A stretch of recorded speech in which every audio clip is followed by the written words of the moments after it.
जय जय रघुवीर समर्थ. मनाच्या श्लोकांची उजळणी यामध्ये आज आपण श्लोक 153 पाहणार आहोत. नभे पिंड ज्ञाने नभे तत्वज्ञाने, समाधान काही नभे तान माने. नभे योग यागे नभे भोग त्यागे, समाधान ते सज्जनांचे नियोगे. जय जय रघुवीर समर्थ. जीवनामध्ये प्रत्येक मनुष्याला वाटत असतं की मला सुख आणि समाधान मिळावं, आणि ते सुख आणि समाधान प्राप्त करण्याकरता मनुष्य आयुष्यभर धडपड करतो. पण इतकं करूनही त्याला शेवटपर्यंत खरे समाधान प्राप्त होतच नाही. कुणाला वाटतं खूप पैसा मिळाला तर मला समाधान मिळेल, कुणाला वाटतं मान सन्मान मिळाला तर मला सुख मिळेल, कुणाला वाटतं ज्ञान प्राप्त झाल्यावर, कुणाला वाटतं घर दार बंगला मोटर कार इत्यादी मिळाले तर मला समाधान मिळेल. परंतु समर्थ म्हणतात की खरे समाधान हे फक्त सज्जनांच्या सहवासामध्येच प्राप्त होते, अन्यत्र कुठेही नाही. या श्लोकामध्ये समर्थांनी संत सज्जनांच्या सहवासाचं महत्त्व आपल्याला समजावून सांगितलेलं आहे. खरे समाधान आपल्याला का मिळत नाही, तर त्याचं कारण हे की जिथे ते आहे तिथे आपण त्याला शोधत नाही त्या ठिकाणीच आणि भलत्या ठिकाणीच आपण त्याचा शोध घेण्याचा प्रयत्न करतो. समर्थ या श्लोकामध्ये समाधान कुठे कुठे नाही हे आपल्याला प्रथम समजून सांगतात, आणि मग ते समाधान कुठे आहे हे शेवटच्या ओळीमध्ये समर्थ आपल्याला समजावून सांगतात. समर्थ म्हणतात की नभे पिंड ज्ञाने नभे तत्वज्ञाने. पिंड ज्ञानाने आणि तत्वज्ञान प्राप्त करूनही आपल्याला खरं सुख मिळणार नाही. पिंड म्हणजे शरीर आणि पिंड ज्ञान म्हणजे शरीराविषयीचे ज्ञान. समर्थ म्हणतात आपण शरीरशास्त्राचा किती जरी सखोल अभ्यास केला तरी आपल्याला खरे समाधान त्यापासून प्राप्त होणार नाही. फार तर फार आपल्याला त्यापासून आपल्या ज्ञानामध्ये भर पडेल, आपलं ज्ञान वाढेल, परंतु तरीही अंतिम जे कायमस्वरूपी सुख मिळालं पाहिजे, समाधान मिळायला पाहिजे, ते त्यापासून आपल्याला मिळणार नाही. तीच गोष्ट तत्त्वज्ञानाच्या बाबतीतही आहे.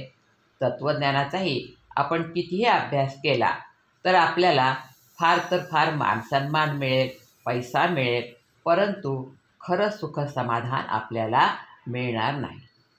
समर्थ पुढे म्हणतात की समाधान काही नव्हे तान माने. तान माने म्हणजे संगीत, नृत्य, गायन, वादन, चित्रकला इत्यादी अनेक कलांचा समूह. आता माणूस जरी एखाद्या कलेमध्ये निपुण झाला तर त्यामध्ये त्याला काही काळ आनंद तर निश्चितच मिळेल, समाधानही त्याला प्राप्त होईल, परंतु त्या कलेमध्ये सुद्धा त्याला खरं आणि अंतिम सुख मिळणार नाही.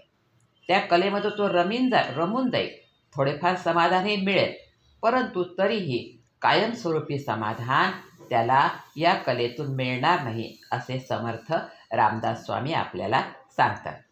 पुढे समर्थ म्हणतात नभे योग यागे नभे भोग त्यागे. योग याग क्रिया आत्मसात करून अष्टांग योग प्राप्त करूनही माणसाला समाधान मिळत नाही. योगाने माणूस समाधी अवस्थेपर्यंत पोहोचू शकतो, आणि जोपर्यंत तो समाधी अवस्थेमध्ये असतो तोपर्यंत त्याला देहाचे व जगाचे भान राहत नाही. समाधीचा अनुभव येतो, परंतु समाधी उतरली की ते समाधान पाहिजे तेवढे राहत नाही. या ठिकाणी ज्ञानेश्वरांनी म्हटलेलं आहे की योगयाग विधी येणे नोहे सिद्धी, वायाची उपाधी दंभ धर्म. म्हणजे योगयाग केल्यानेही माणसाला खरं समाधान मिळत नाही, उलट त्यापासून माणसाला दंभ म्हणजे अहंकार निर्माण होतो. या ठिकाणी चांगदेव महाराजांचं उदाहरण आपण पाहू शकतो. चांगदेव महाराज हे योगाच्या बळावर 1400 वर्ष जगले. 1400 वर्ष जगणारे ते एकमेव योगी आहेत. परंतु त्यांना ह्या आपल्या योगाचा अभिमान झाला होता.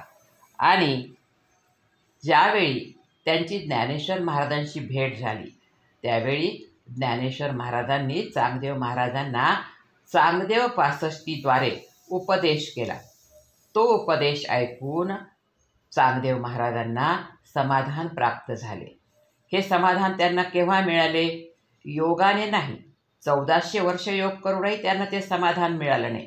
परंतु जेव्हा ते संत ज्ञानेश्वरांच्या सहवासामध्ये आले त्यावेळेला त्यांना आपला अहंकार किती चुकीचा आहे हा कळला. त्यांचा अहंकार गळून पडला.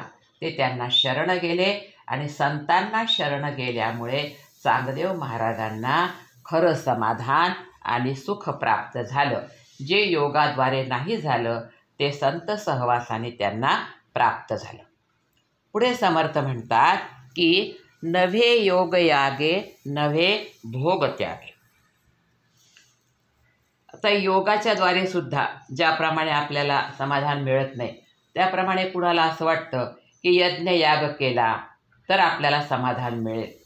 यज्ञयाग करताना मात्र अनेक प्रकारची खटपट आपल्याला करावी लागते. अनेक प्रकारचे सामुग्री गोळा करावी लागते. त्याचं नियोजन करावं लागतं. व्रतस्थ राहावं लागतं आणि अतिशय मनापासून ते आपल्याला कार्य करावं लागतं.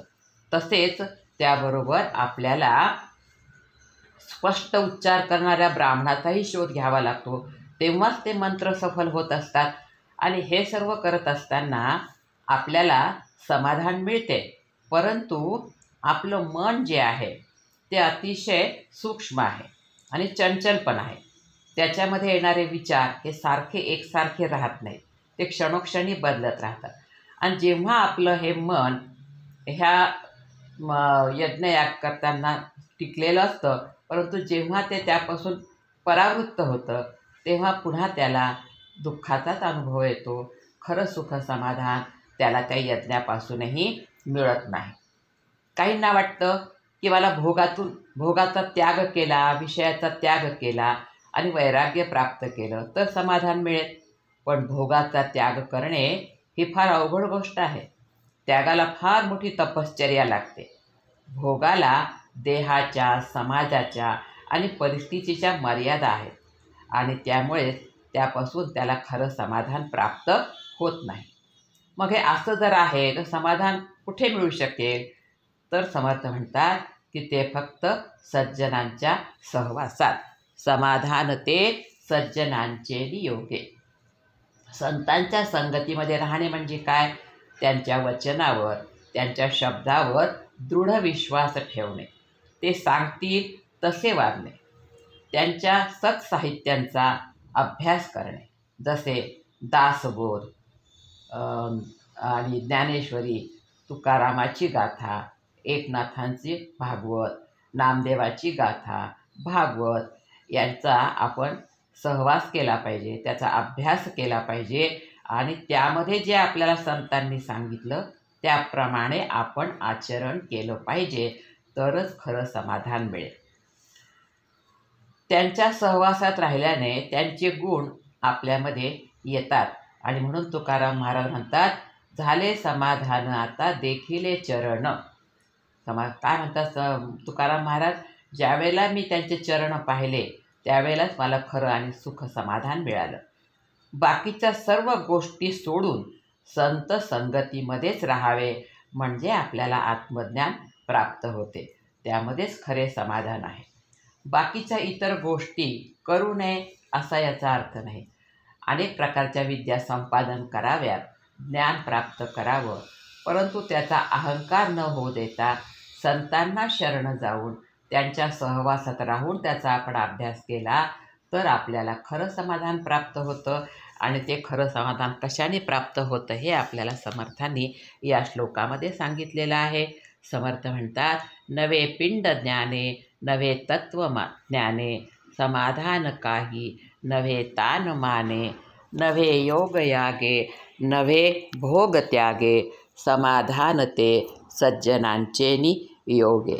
जय जय रघु.